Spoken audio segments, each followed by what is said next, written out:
ऐसी हिंदी कैसे बोलूं जिसमें उर्दू ना हो, और ऐसी उर्दू कहां से लाऊं जिसमें हिंदी ना हो। भाषा के विवाद में 60 में हमने बहुत कुछ गवा दिया। किसी ईंट की साइज को बड़ा दिखाने की कोशिश करेंगे, इमारत गिर जाएगी। इमारत बचाने का वक्त। मकतबे इश्क का दस्तूर निराला देखा, उसको छुट्टी न मिली जिसने सबक याद की। भाषाएं किसी की बपौती नहीं होती है। ये मध्ययुगीन व्यवस्थाओं की महामारी है जो आधुनिक चोला पहन चुकी है। इस चोले को उतरवा के फेंकवा दीजिए, अन्यथा बहुत मुश्किल होगी। कोचिंग इंस्टीट्यूट फ्लरिश कर रहे हैं, बार बार परीक्षा पैटर्न, पेडागॉजी, सिलेबस में बदलाव। बच्चों को हमने गिनी पिग्स बना के रख दिया। अद्भुत विसंगति है, अद्भुत विसंगति है कि औरंगजेब पे टिप्पणी तो सदन से बाहर, और महात्मा गांधी के हत्यारों का महिमा मंडन तो सदन के अंदर। सब मेरे चाहने वाले हैं, मेरा कोई नहीं। सब मेरे चाहने वाले हैं, मेरा कोई नहीं। मैं भी इस मुल्क में उर्दू की तरह रहता हूँ। कोई तल्ख टिप्पणी नहीं करूंगा, लेकिन कुछ सरोकार बताऊंगा। सबसे महत्वपूर्ण प्रश्न मुझे मेरे जहन में अभी आया कि मैं ऐसी हिंदी कैसे बोलूं जिसमें उर्दू ना हो, और ऐसी उर्दू कहां से लाऊं जिसमें हिंदी ना हो। तो भाषाओं का जो मसला है, जो मानस में रचा बसा है, इन दिनों कई चीजें चल रही हैं। हम तो संगम लिटरेचर पढ़ के बड़े हुए, इतिहास में पढ़ा, तमिल रिचनेस, संगम लिटरेचर पढ़ा। सर, ओपनिंग रिमार्क दे रहा हूं, भाषा के विवाद में 60 में हमने बहुत कुछ गवा दिया। ये मुल्क साझा और बराबर की साइज की ईंटों से बना है। किसी ईंट की साइज को बड़ा दिखाने की कोशिश करेंगे, इमारत गिर जाएगी। इमारत बचाने का वक्त। मैं सिर्फ इतना कहना चाहता हूं, चाहे संस्कृत हो, तमिल हो, बांग्ला हो, मैथिली हो, भोजपुरी हो, हिंदी हो, भाषाएं सरकार के प्रोत्साहन से नहीं बढ़ती हैं, भाषाएं लोक माध्यम से बढ़ती हैं। और अगर हिंदी भाषा बढ़ी है तो लोक माध्यम से बढ़ी है, छोटे छोटे गानों से बढ़ी है। पखवाड़ा मनाने से हिंदी नहीं बढ़ी है, फोर्टनाइट मनाने से नहीं बढ़ी है। सब ये मेरी पहली बात थी, लेकिन खैर क्या कहूं। मकतबे इश्क का दस्तूर निराला देखा, उसको छुट्टी न मिली जिसने सबक याद की। तो ये हालात इन दिनों है कई सारी चीजों में। एक मैं मानता हूं कि शायद हमारे दिग्विजय सिंह जी, हमारे सीनियर, वो एक लंबी लकीर खींच गए। तो मैं चीजें दोहराऊंगा नहीं, मैं सिर्फ चिंतित हूं। मैं इससे पहले के एजुकेशन पॉलिसी का क्या हश्र था नहीं जानता, लेकिन इस सदन में न्यू एजुकेशन पॉलिसी पे व्यापक चर्चा नहीं हुई है। सदन को इससे महरूम करना क्या ये उचित है? मैं ये सवाल छोड़ता हूं सदन के विवेक पे और सरकार के विवेक पे। सर, इस पूरे दस्तावेज में कई मिसमैच हैं। दस्तावेज की शक्ल और वैचारिक रुझान की, पेडागॉजी और टेक्नोलॉजी के मिसमैच की, लैंग्वेज को लेकर के एक बात मैंने कह दी, उसी को थोड़ा खुलासा करता हूं। सर, मदर टंग वाली बात बहुत बेहतर है कि 5वीं क्लास तक मदर टंग में शिक्षा दी जाए, लेकिन हम बाबा साहब भीमराव अंबेडकर को याद करें। उनके वक्त में जो सच था वो आज भी सच है, क्योंकि सोशल इकोनॉमिक मोबिलिटी के लिए अंग्रेजी एक भाषा है। उसके प्रति दृष्टिकोण भी हमें साफ करना होगा। भाषाएं किसी की बपौती नहीं होती हैं। भाषा लोक जीवन से उभरती है, और भाषाएं लोक जीवन को समृद्ध करती हैं। अब doubling the gross enrolment ratio की बात हुई 2035 तक संभवतः इस दस्तावेज में, तो उसमें मुझको लगता है कि उस हिसाब से अगर इसको अचीव करना है तो प्रति सप्ताह 15 वर्ष तक नए विश्वविद्यालय खोलने होंगे। अब आइए सर, मैं एक महत्वपूर्ण विषय पे आता हूं, और इस विषय पे संभवतः मैं 50 बार बोल चुका हूं। सर, एक चीज होती है एनएफएस, ये एकलव्य ढूंढने का नया तरीका हो गया, नॉन फॉर्म सूटेबल। मैं नहीं कह रहा, कमिटी कह रही है, committee on welfare of schedule caste and schedule tribe. उन्होंने कहा जो ये स्टीरियोटिपिकल रिस्पॉन्स आता है कि सूटेबल कैंडिडेट नहीं मिले, ये बिल्कुल गलत है सर। कमिटी ने कहा ये एक्सेप्टेबल नहीं है। यही बात कमोबेश ओबीसी रिक्रूटमेंट में लागू होती है। मैं माननीय शिक्षा मंत्री जी से, माननीय नेता सदन लगातार बैठे हुए हैं, सर आग्रह करूंगा, ये महामारी सब कुछ ली जाएगी। ये मध्ययुगीन व्यवस्थाओं की महामारी है जो आधुनिक चोला पहन चुकी है। इस चोले को उतरवा के फेंकवा दीजिए, अन्यथा बहुत मुश्किल होगी। महोदय, गुजरात बड़ा समृद्ध राज्य है, हमेशा नजरें इनायत रही हैं आज़ादी के बाद से ही, लेकिन आज बड़ी खुशी हुई कि हमारा बिहार जैसा पिछड़ा राज्य भी, बिहार गुजरात के साथ एक कैटेगरी में साथ साथ, और वो कैटेगरी है एनरोलमेंट इन हायर एजुकेशन, जहां हम बिहार, आसाम, गुजरात भाई भाई। बस ये एक चिंता का विषय था, मैंने कह दिया। और नीति आयोग की भी इसमें स्कूल एजुकेशन को लेकर के कुछ महत्वपूर्ण टिप्पणियां हैं। अब महोदय, मैं एक आध मिनट ले लूं तो माफ कर दीजिएगा आज। Please spare me 1 minute extra if it is possible. Sir, priorities clear होनी चाहिए, कोई भी सरकार हो। आप एजुकेशन से क्या उम्मीद करते हैं? वो जो प्रीलिम सेट की बात की थी ना ऋतव्रता ने, वो हमारा एक नजीर होना चाहिए।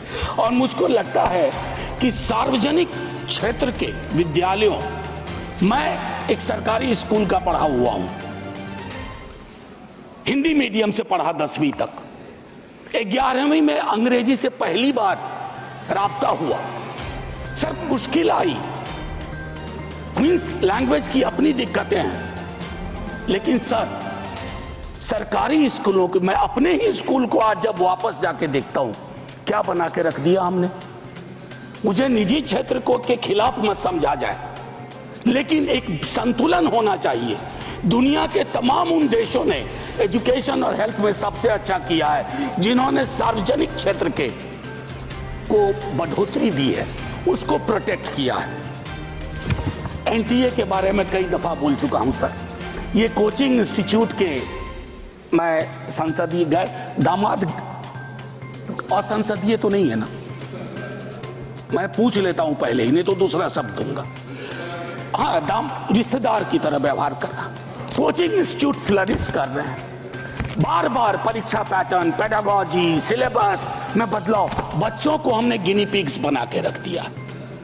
मैं दिल्ली विश्वविद्यालय में हूं सर, नामांकन की पद्धति बदल गई है, लेकिन मैं देख रहा हूं अब 8वीं 9वीं क्लास से बच्चा स्कूल एजुकेशन को छोड़ करके एनटीए की कोचिंग ले रहा है कि सीयूईटी क्वालिफाई करना। ये स्ट्रक्चरल प्रॉब्लम है। बस सर 1 मिनट। शिक्षा के संस्थान वैचारिक युद्ध क्षेत्र हो गए हैं सर।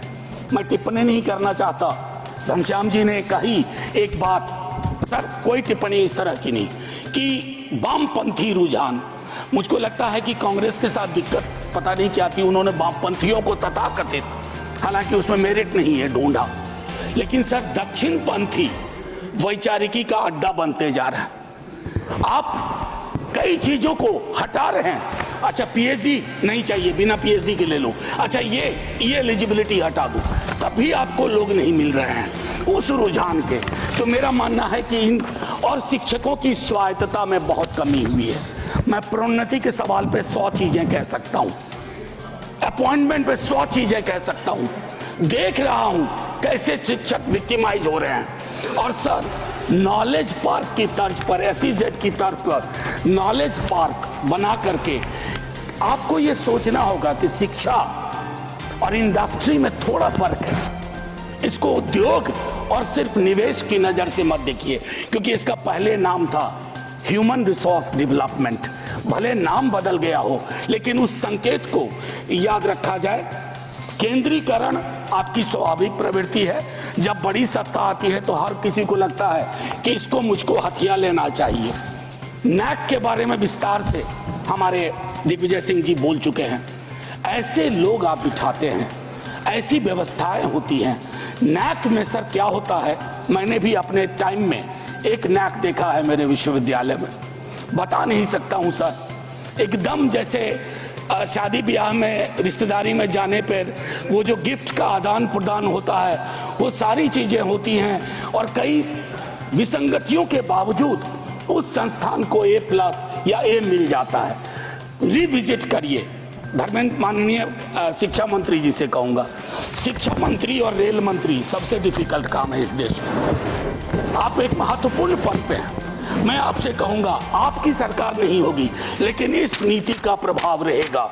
इसलिए कोशिश किया जाए हम सबको कि हम सब ऐसी व्यवस्था विकसित करें जहाँ खुले मन से बोलने के लिए कोई बंद न कर दिया जाए।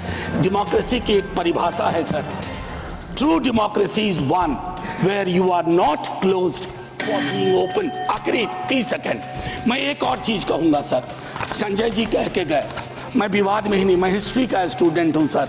कभी उस पर बहस होगी मुगल सल्तनत और अन्य रूलर्स पे तो विस्तार से बोलूंगा, लेकिन आज एक टिप्पणी करता हूं सर। इतिहास के बासी पन्नों में जा करके अगर हम आज की चुनौतियों में पर्दा डालने की कोशिश करेंगे, उन बासी पन्नों के नायक और खलनायक आपकी चुनौतियों में आपकी मदद नहीं करेंगे।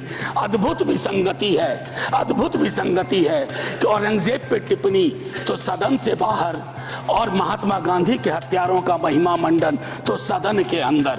सर आखिरी में मैं यही कहूंगा कि सब मेरे चार सर ये उनको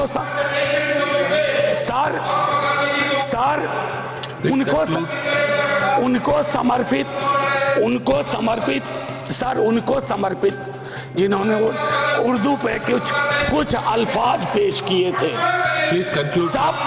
सब मेरे चाहने वाले हैं, मेरा कोई नहीं। सब मेरे चाहने वाले हैं, मेरा कोई नहीं। मैं भी इस मुल्क में उर्दू की तरह रहता हूँ। मिल करके मनाना है। और मान लीजिए खुदा ना खास्ता कोई एक घटना होती भी है तो आप सभी लोग यहाँ पर समझदार नागरिक हैं। कोई अगर किसी छोटी बात को लेकर के विवाद हो जाएगा, गाड़ी टकरा गई या रंग डल गया या कोई थोड़ी सी हल्ला हो गया ज़्यादा, कोई भी विवाद होता है तो हमें उसको सुलझाना है। सब हमारे भाई लोग हैं यहाँ पर, हमें उनको सुलझाना है ताकि किसी भी प्रकार का ऐसा घटनाक्रम बढ़े ना, हमारा क्षेत्र का नाम खराब ना हो। जी जी, ये हमको सबको समझना है। यहाँ पे आप लोग कुछ बात अगर मुझसे कहना चाह रहे हैं, कोई आप लोग की समस्या है, कोई दिक्कत है, मुझे बताइए, मैं सुन लेता हूँ। क्या मैं कर सकता हूँ, मेरी मदद जितनी भी होगी मैं करूँगा। कोई पीछे बच्चे लोग खड़े हैं जो बताइए कोई समस्या हो। कोई समस्या नहीं सर। अभी तक रमजान बढ़िया चल रहा है, शादियों में कोई दिक्कत तो नहीं आ रही है? इफ्तारी वगैरह बढ़िया से हो रही है? बढ़िया हो रही है। शहरी में कोई दिक्कत? कोई दिक्कत नहीं सर। नमाज में कोई दिक्कत? कोई दिक्कत नहीं। कहीं भी कोई समस्या हो, हम सब आप ही लोगों के लिए हैं। ठीक है, बस आपका सहयोग ही चाहिए सर। हमारा सहयोग रहेगा, लेकिन साथ साथ में हम आपका सहयोग भी मांग रहे हैं। बिल्कुल सर, आपके साथ ही हम सहयोग करके इस क्षेत्र में शांति व्यवस्था को बना के रखेंगे। शांति व्यवस्था बनी रहेगी तो हम लोग बहुत आराम से रहेंगे। आप लोग भी अच्छे से त्योहार मनाइए, बाकी लोग भी अच्छे से त्योहार मनाएंगे और सब लोग जो है बहुत ही शांतिपूर्ण रूप से यहाँ हमारे क्षेत्र का नाम भी बना रहे। बिल्कुल सर, हमारे क्षेत्र से कभी कुछ नहीं।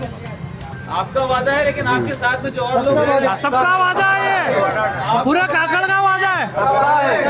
आप लोग आज अपने अपने घरों में जाएंगे, अपने क्षेत्र में जाएंगे। नहीं करना आप लोगों को, कभी नहीं, वो भी जाए तो सुन लेना है। कुछ सरकार से आप लोग एक बार सुन लीजिए। आज जितने लोग यहाँ पर खड़े हुए हैं, जब आप लोग अपने घर पे जाएंगे, अपने मोहल्ले में जाएंगे, वहाँ पे आपके साथी होंगे, आपके मित्र होंगे, 4-5 लोग जिनके साथ आप चाय पीते होंगे, खाना खाते होंगे, दोस्ती यारी करते होंगे, उन सबके साथ में भी इस बात को शेयर करना है। ये त्योहारों का समय चल रहा है, आप जैसा सब अवगत हैं, और जो आगामी समय है उसमें होली और ईद दोनों त्योहार मनाए जाने, इसके दृष्टिगत आज थाने पे मेरे और डीएम साहब के द्वारा क्षेत्रीय जनता से वार्ता भी की गई। साथ ही साथ जो अभिलेख हैं उनका अवलोकन किया गया और यहाँ स्थानीय भ्रमण किया गया है। जो होलिका के स्थल थे उनको देखा गया, साथ ही वहाँ के जो क्षेत्रीय जनता है उनसे वार्ता की गई और हमारी तैयारियां पूर्ण है। पुलिस और प्रशासन अपनी सारी तैयारियां कर चुका है। हमें पूरा विश्वास है कि शांतिपूर्ण और सौहार्दपूर्ण वातावरण में ये त्यौहार हम लोग संपन्न करवाएंगे। तो जनता से क्या अपील करेंगे? देखिए, त्योहारों का समय खुशियों का होता है और साथ ही साथ अपनी जिम्मेदारी समझना भी बहुत महत्वपूर्ण है। ये त्यौहार में कोई भी हम ऐसा कार्य ना करें जिससे किसी दूसरे को समस्या हो या परेशानी हो, और खुशियां बांटें और एक दूसरे के साथ मिलकर ये त्यौहार मनाएं।